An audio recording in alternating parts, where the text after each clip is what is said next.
Nammo Phat. Good morning. Thank you for joining me for our daily practice check-in. Listen, listen, listen. This beautiful sound calls us back to our true home.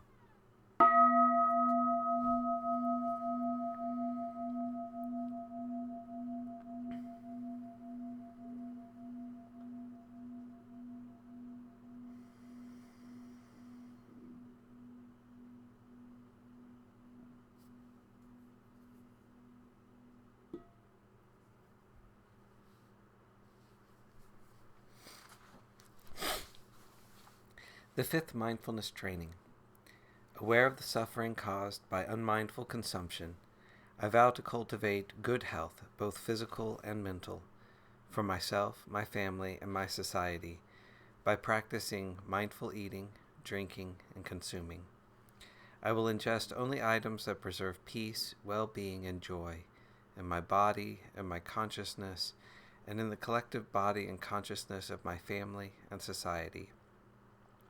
I am determined not to use alcohol or any other items that contain toxins, such as certain TV programs, magazines, books, films, and conversations.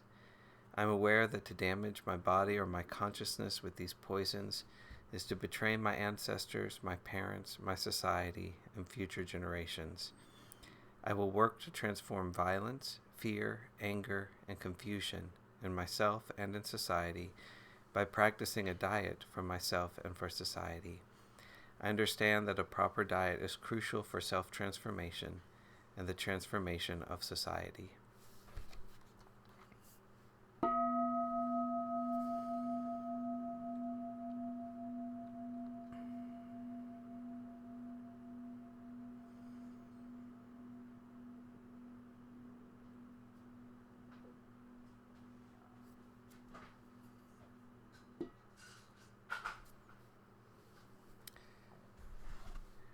We're continuing to read Ajahn Thanissaro's book, The Karma of Questions. This is a section on listening to the true Dhamma. Once you've determined to the best of your ability that certain people embody integrity, the suttas advise listening to their Dhamma, both to learn about them, to further test their integrity, and to learn from them, to gain a sense of what the Dhamma might be. And again, the suttas recommend both how to listen to the Dhamma and how to recognize true Dhamma when you hear it. MN 95 advises that you spend time near people of integrity, develop a sense of respect for them, and pay close attention to their Dhamma. SN 62 and AN 82 explain the purpose for respect here. It's a prerequisite for learning. Neither passage elaborates on this point, but its truth is fairly obvious. You find it easier to learn from someone you respect than from someone you don't. Respect opens your mind and loosens your preconceived opinions to make room for new knowledge and skills. At the same time, a person with a valuable teaching to offer will feel more inclined to teach it to someone who shows respect than to someone who doesn't. However, respect doesn't necessarily mean giving your full approval to the teaching. After all, part of the purpose in listening to the Dhamma is to test whether the person teaching it has integrity in his views or hers. Full approval can come only when you've put the teaching in practice and tasted its results. This is why the Vinaya, the monastic discipline, never requires that a student take vows of obedience to a teacher. Here, respect means, in the words of SN 29, a lack of stubbornness, or in the words of AN 688, the patience to comply with the teaching, the willingness to listen with an open mind, and to take the time and effort needed to give any teachings that seem reasonable a serious try. The reasonability of the teaching can be gauged by the central principle and views of integrity as explained above in MN 110. That principle is conviction and kamma, the efficacy of human action. That people are responsible for their actions and their intentions determine the quality, the skillfulness or unskillfulness of their actions. That actions give results, and that the quality of the action determines the quality of the result. A person who doesn't believe in these principles cannot be trusted. Because the distinction between skillfulness and unskillfulness is central to the principle of karma, and also to the project of putting an end to suffering and stress, MN 135 recommends approaching potential teachers and asking them, quote, "What is skillful? What is unskillful? What is blameworthy? What is blameless?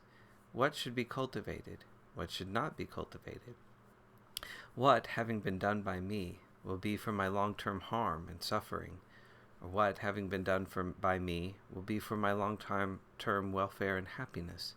End quote. The texts give a few examples of what might be called the lowest common denominator for judging whether answers to this question embody integrity. In essence, these teachings constitute what works in eliminating blatant levels of suffering and stress in one's life. Quote, "Now, what is unskillful? Taking life is unskillful. Taking what is not given, sexual misconduct, lying, abusive speech, divisive tale-bearing, idle chatter is unskillful. Covetousness, ill will, wrong views are unskillful. These things are termed unskillful. And what are the roots of unskillful things?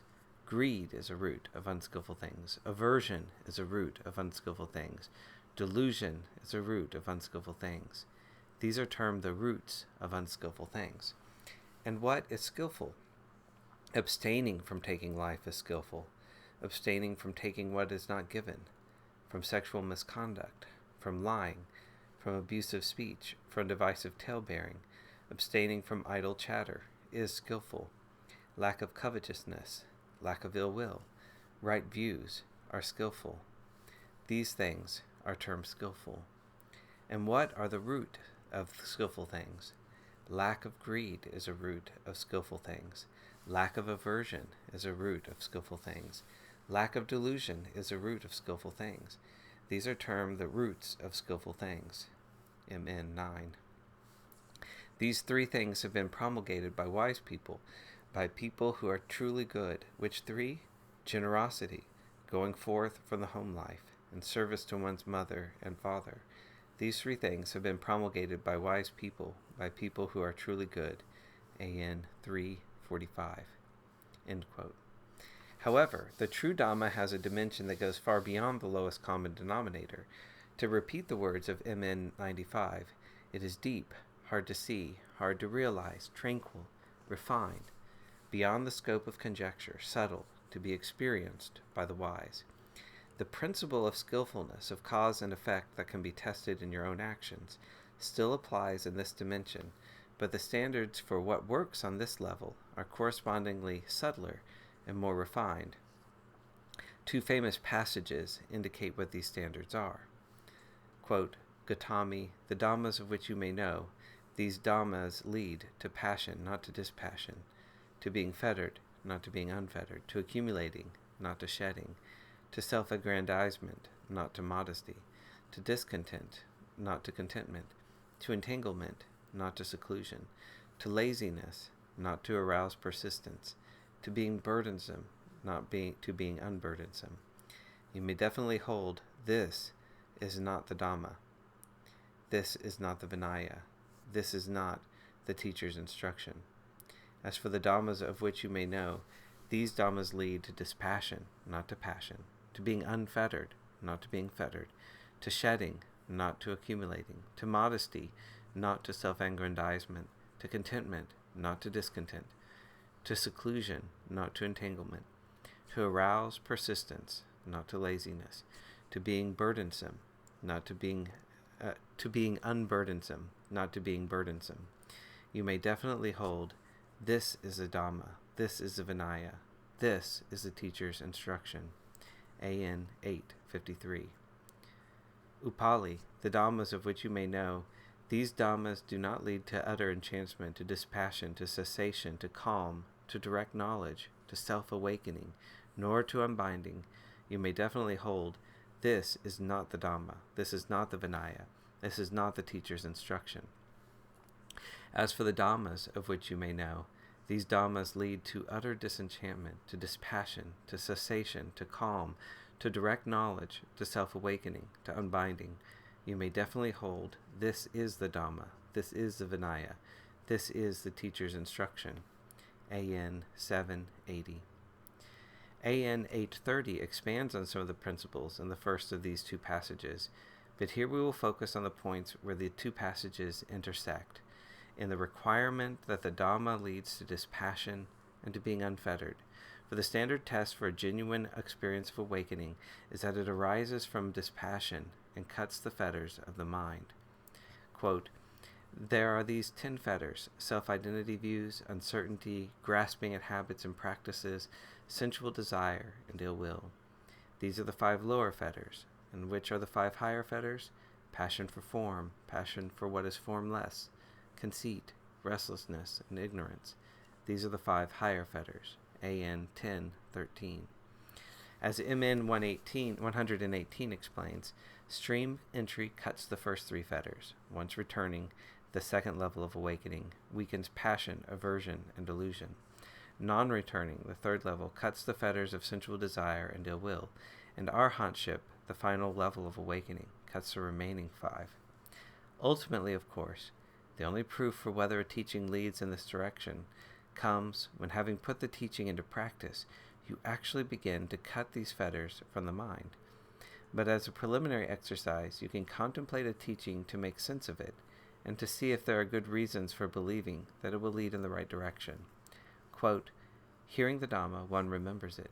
Remembering it, one penetrates the meaning of those Dhammas. Penetrating the meaning, one comes to an agreement through pondering those Dhammas. There being an agreement through pondering those Dhammas, desire arises. With the arising of desire, one becomes willing. Willing, one contemplates, literally weighs, compares. MN 95. The process of pondering, weighing, and comparing the teaching is based on adopting the right attitude and asking the right questions about them. As AN 225 points out, some of the teachings are meant to have their meaning inferred, whereas others are not, and to misapprehend which of these two classes a particular teaching belongs to is a serious mistake. This is where the next factor for stream entry plays a role.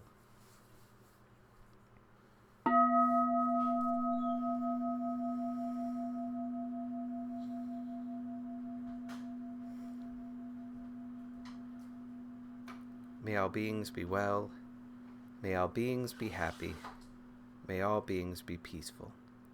Sadhu. Sadhu. Sadhu. Thank you for joining me this morning.